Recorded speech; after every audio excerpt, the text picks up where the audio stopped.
Eli thought she was drunk and said to her, "How long will you keep on getting drunk? Get rid of your wine." Eli should mind his own business.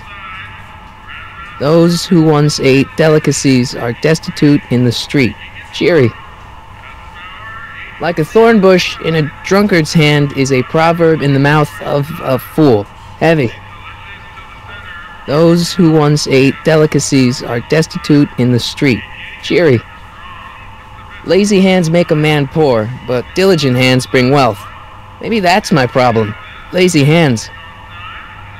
Eli thought she was drunk and said to her, "How long will you keep on getting drunk? Get rid of your wine." Eli should mind his own business.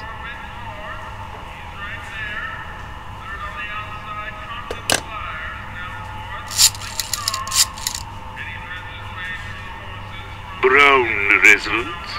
Hi. Do you know where I could find Emmett Brown? Young Master Brown is currently tending to his clerking duties at the courthouse.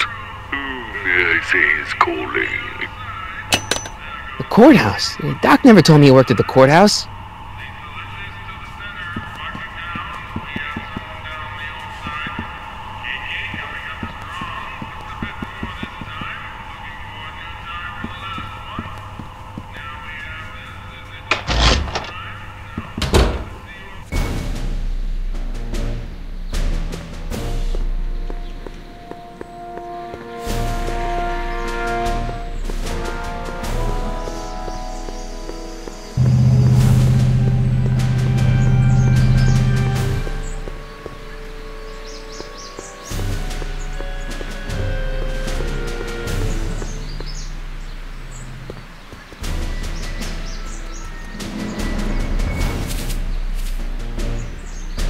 Hey, how you doing, Einie?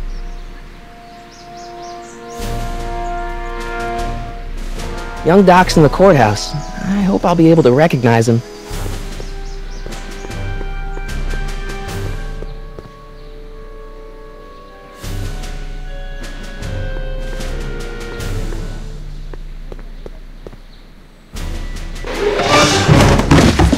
Don't touch those! These are very sensitive legal documents. Nobody is supposed to handle them but sworn officers of the court. Judge Brown says so. Judge Brown? Doc. Nice to meet you. I'm, Harry Callahan. Emmett Brown. But I am a law clerk, not a doctor. Now please get out of my way. I have important business to transact. Naturally, h2 of A multiplied by the inversion of H has to come out less than expectation value of A, right? What am I missing here? Or... Listen, Emmett, you don't know me, but I'm your friend. I'm not big on friends. They get in the way of work. What's this important business you're up to? It's a legal matter. Very complicated, very abstruse. I need to obtain 5 sets of initials on every copy of this writ of indemnification before before Judge Brown can even think of granting a waiver to the party in the first part. You have no idea what it's about, do you? That's how important it is. Come on, Doc. Emmett, drop the Legal Eagle Act. I got something more important for you to do.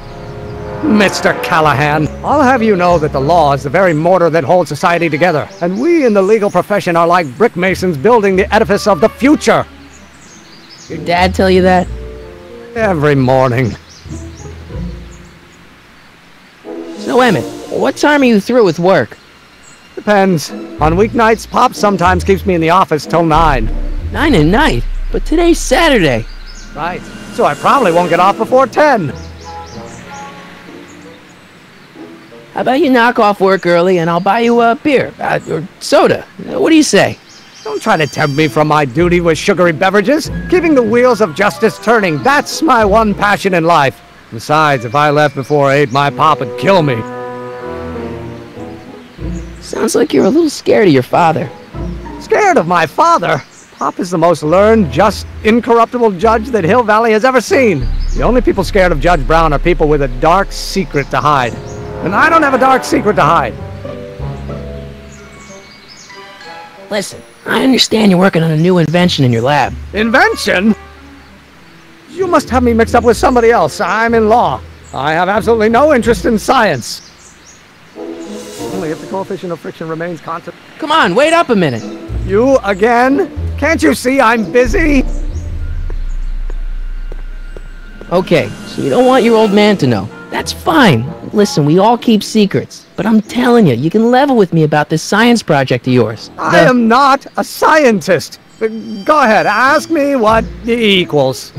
What does E equal? I have absolutely no idea. See? I don't know where you got your information from about me, mister, but you're wrong, wrong, wrong. But how many Newton? Will you just give me a chance? Harassment's a federal crime, Mr. Callahan. See, I'm sort of in the science business myself. That's why I sought you out. Not that I care in the least, because science is the furthest thing from my own area of interest, which is law, but I don't believe you. It's true. I'm a scientist. So tell me something, Mr. Scientist, from your vast storehouse of scientific knowledge. The leg bone's connected to the thigh bone? Amazing! Come on, you could trust me, Doc. Emmett, it's your future I'm looking out for, in more ways than one. What are you talking about? I'm talking about you and science. Oh, that word again! If you insinuate I'm a scientist once more, I'll sue you for defamation of character! It's back to H.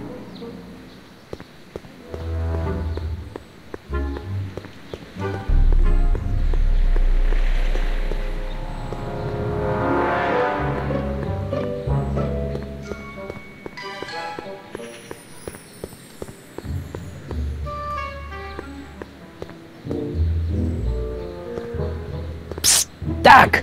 Morty! How goes the escape plan? Well, I met your younger self, Great! and I gotta say, you're kind of uptight. What? You won't even talk to me. I find that hard to believe. Tell me what happened.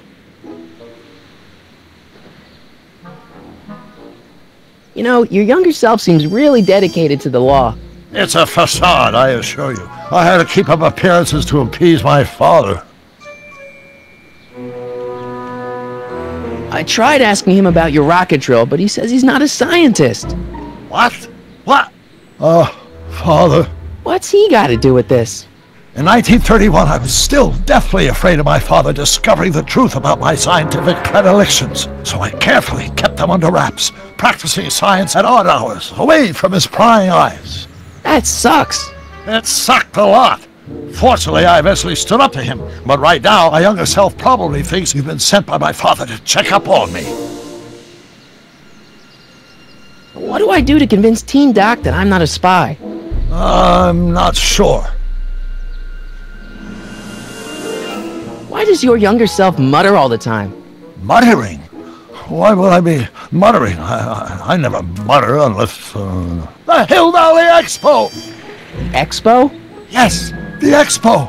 How could I have forgotten?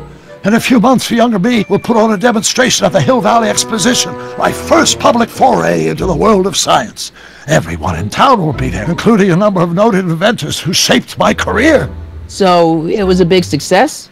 No, it was a miserable failure, but it was a spectacularly miserable failure, one which marked my transition from an amateur garage scientist into a professional seeker of truth.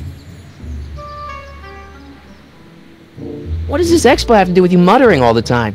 When I was younger, I used to relieve stress by working on complex mathematical conundrums.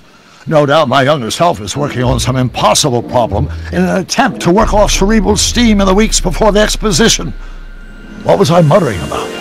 I don't know, h to the something when the inverse is something else. I'm not so good at equations. That's too bad. I bet if we could solve my younger self's problem, he'd be more inclined to listen to you. I still can't figure out what your younger self is muttering about. Blast! If only I could hear him myself.